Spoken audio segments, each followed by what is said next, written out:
Você quer aprender força de atrito de uma maneira dinâmica no menor tempo possível? Assista esse vídeo até o final.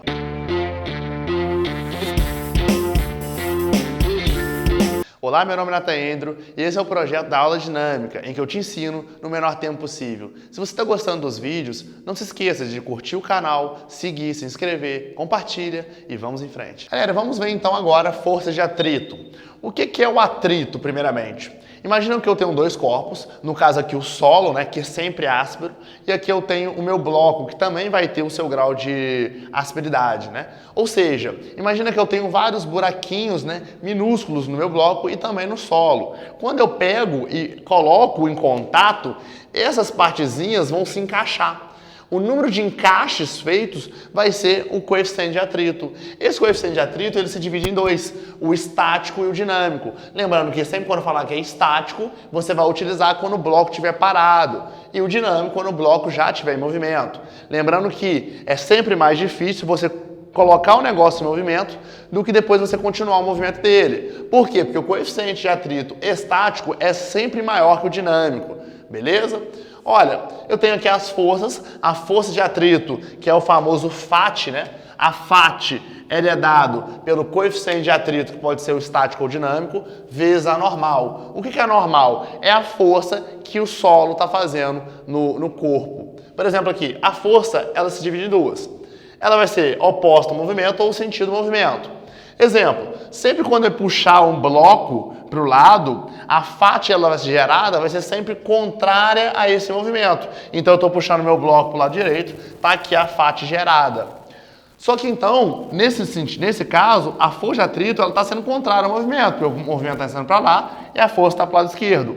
Mas no seu caminhar, né? No seu caminhar, a força de atrito está a favor do movimento. Por exemplo, eu faço uma força para trás no meu pé, então estou gerando aqui uma força, e essa força vai gerar uma FAT, né? Devido ao contato entre o meu calçado e o solo. Essa FAT que faz você se movimentar. Lembrando que a FAT, então, tem que ser maior que a força que eu faço para você conseguir andar para frente. Continuando, então, galera, aqui eu tenho a etapa de resolução de um problema que gera força de atrito. Lembrando que força de atrito é simplesmente mais uma força, que nesse caso vai ter contrário ao movimento.